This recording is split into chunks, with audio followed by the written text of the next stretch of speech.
Assalamualaikum Ayah dan Bunda, bagaimana kabarnya? Semoga senantiasa sehat ya.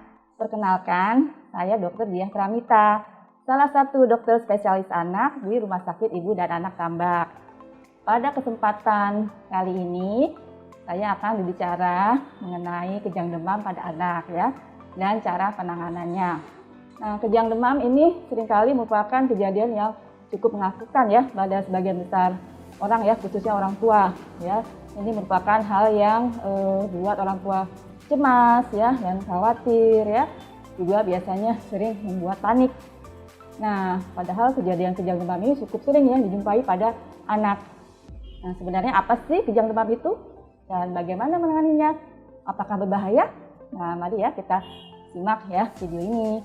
Nah, jadi kejang demam adalah kejang yang terjadi pada peningkatan suhu tubuh di atas 38 derajat Celcius yang disebabkan oleh suatu proses di luar otak ya. Jadi penyebabnya bukan dari otak. Nah, biasanya kejang demam itu terjadi pada anak berusia 6 bulan sampai 5 tahun. Jadi kalau seorang anak berusia di bawah 6 bulan atau di atas 5 tahun kejang ya, kemungkinan itu bukan kejang demam ya, harus dicari penyebab lain dari kejangnya itu ya, misalnya infeksi otak ya, atau radang otak atau radang selaput otak, bisa juga epilepsi ya. Jadi beda karena beda penanganannya. Untuk kejang demam ini biasanya sih singkat ya, terjadinya nggak lama ya, berlangsung singkat dan akan berhenti sendiri. Ciri khas kejang demam itu ya sesuai dengan namanya, jadi didahului oleh demam ya, dari demam dulu baru kejang ya, bukan dia kejang baru kemudian demam ya, jadi harus didahului oleh demam. Kemudian pada saat kejang ya anak masih demam dan setelah kejang berhenti, nah biasanya anak akan sadar kembali ya, itu yang disebut kejang demam. Nah, apa penyebab kejang demam? Ya, yang pasti ada proses ya infeksi biasanya ya. Tapi infeksinya bukan di otak ya, bisa infeksi virus atau infeksi kuman ya, yang menyebabkan anak demam ya, misalnya infeksi saluran pernapasan akut seperti batuk pilek ya, demam ya, tiba-tiba anaknya kejang. Nah, mengapa pada seorang anak tertentu pas demam dia kejang, sedangkan anak lain tidak kejang ya? Nah, itu penyebab pastinya tidak diketahui ya. Memang ada faktor resiko, misalnya kalau orang tua, salah satu orang tua pernah kejang demam saat kecil, nah itu juga bisa menyebabkan anaknya lebih rentan untuk terjadi kejang demam ya, walaupun tidak selalu seperti itu. Selain itu juga suhu ambang kejang itu berbeda-beda ya tiap anak ya. Jadi misalnya ada anak yang suhunya cuma 38 derajat Celcius, dia kejang. Sedangkan ada anak lain yang suhunya 40, nggak apa-apa ya, nggak kejang. Jadi beda-beda ya tiap anak. Kejang demam ini ya sebenarnya ada dua jenis ya. Yang pertama itu kejang demam sederhana, yang kedua kejang demam kompleks.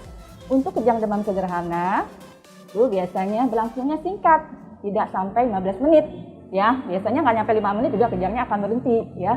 Kalau seorang anak kejang itu jangankan 5 menit ya, 1 menit aja itu rasanya sudah lama sekali ya, yang pasti bikin orang tua cemas dan khawatir ya. Jadi kalau kejang demam sederhana sebentar kejangnya. Kemudian juga biasanya bentuknya menyeluruh ya, seluruh tubuh. Jadi matanya mendelik ke atas, ya, tangan kakinya kaku, ya, kadang kelojotan, ya, bisa juga kaku dulu baru kelojotan. Dan setelah kejang biasanya anak akan sadar. Nah, itu kalau kejang demam sederhana juga biasanya hanya 1 kali ya dalam 1 episode demam, ya, tidak berulang. Nah, itu kejang demam sederhana. Kemudian kalau kejang demam kompleks, ya, kejangnya lebih lama. Ya, lebih dari 15 menit ya, berbahaya. Kalau lebih dari 15 menit bisa menyebabkan kerusakan otak. Kemudian juga kejangnya biasanya vokal ya, jadi nggak seluruh tubuh, mungkin hanya tangannya saja ya, atau bagian atas satu sisi tubuh. Dan kejangnya berulang ya, tidak cuma sekali, jadi berulang dalam 1 episode demam ya. Itu disebut kejang demam kompleks.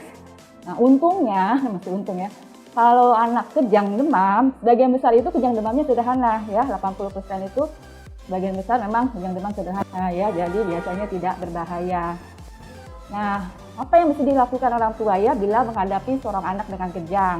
Pertama, jangan panik ya, santai ya, maksudnya bukan santai, tenang ya, tarik nafas, jangan panik, karena kalau tak panik biasanya buyar semua.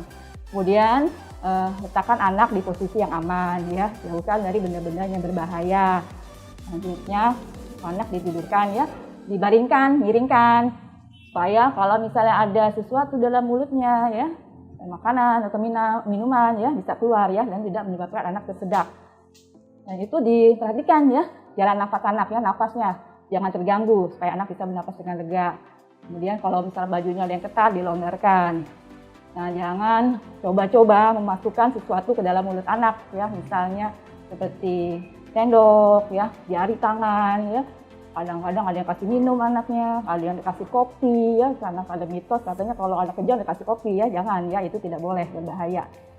Dan itu juga kalau anak kejang itu jangan coba ditahan ya, gerakan kejangnya ya. Jadi itu bisa menyebabkan anak terluka ya, atau bahkan bisa menyebabkan patah tulang ya. Jadi dibiarkan saja. Nah, cuman memang anaknya harus diawasi ya, dilihat mukanya ya, bahkan napasnya teratur, juga nyaman, kemudian gimana bentuk kejangnya, terus berapa lama dia kejang ya, itu penting ya untuk menentukan jenis kejang. Selanjutnya juga diukur suhunya berapa. Nah, biasanya tidak lama anak akan berhenti sungguh di kejangnya ya. Setelah kejangnya berhenti, anak biasanya akan bangun ya, kemudian sadar ya. Kalau bayi biasanya akan nangis tuh setelah kejang ya, karena pas kejang biasanya anak tuh tidak sadar. Jadi setelah kejang berhenti anak akan sadar kembali. Nah, setelah anak sadar boleh tuh ya diberikan minum ya, atau disusuin bayinya. Kalau dia demam kan dikasih obat panas juga boleh. Kemudian kalau perlu dikompres ya dengan air hangat di ketiak, di leher ya, di selangkangan. Nah, kalau misalnya anak sebelumnya pernah kejang, jadi ini kejang yang kedua, misalnya sudah pernah kejang dahulu, kemudian kejang lagi nih. Nah, biasanya pas saat dia berobat ke dokter tuh, dokter akan membekali orang tua dengan obat anti kejang ya, yang dapat diberikan ke anak pada saat anak kejang ya. Ini contohnya ya, obatnya bisa seperti ini nih ya, bentuknya tabung. Jadi cara memberikannya, tadi kan anak kan sudah tidur kan, miringkan, dibuka celananya ya. Kemudian ini obatnya dibuka ya, puter. Nah, ini misalnya ini bokong anak ya, ini duburnya. Nah, obatnya dimasukkan ya dalam, terus tekan sampai habis isinya, cabut.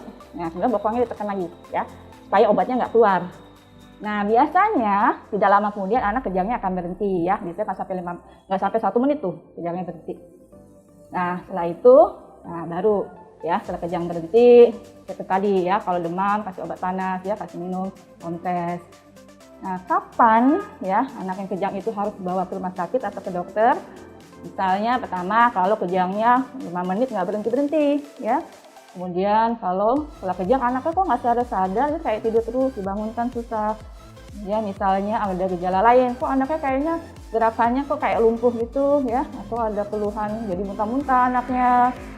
Misalnya juga nggak mau makan, nggak mau minum ya, atau suhunya saat itu tinggi ya, 40 derajat lebih.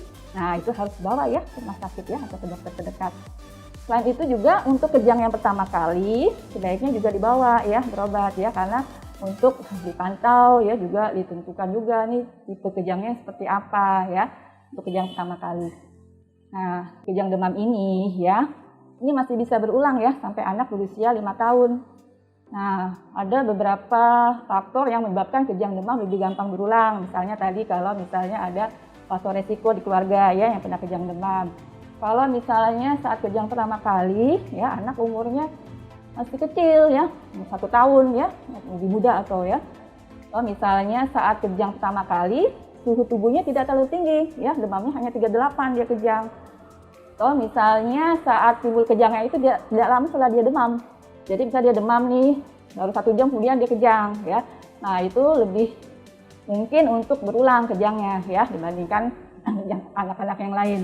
Pencegahannya supaya tidak kejang ya tadi ya, dengan menjaga supaya suhu tubuh tidak terlalu tinggi ya, dengan memberikan banyak minum ya, kalau bayi disusuin. Kemudian berikan obat penurun panas ya, itu bisa diberikan setiap 5 atau 6 jam. Selain itu diberikan kompres ya dengan air hangat di leher, di ketiak ya, di selangkangan. Nah, jadi untuk kejang demam ini jadi sebenarnya sih tidak berbahaya karena sebagian besar akan berhenti sendiri ya, tidak sampai 5 menit, dan juga tidak akan merusak otak ya kalau memang hanya sebentar tadi ya. kejadiannya. Selanjutnya juga biasanya tidak mengganggu ya tumbuh kembangnya, tidak mengganggu kecerdasannya juga ya. Jadi ayah dan bunda tidak perlu khawatir ya kalau anak kejang demam, tapi harus tahu ya cara menanganinya supaya tidak terjadi hal-hal yang tidak diinginkan. Demikian ya bincang-bincang kali ini tentang kejang demam. Semoga bermanfaat ya ayah bunda ya. Assalamualaikum warahmatullahi wabarakatuh. Salam sehat.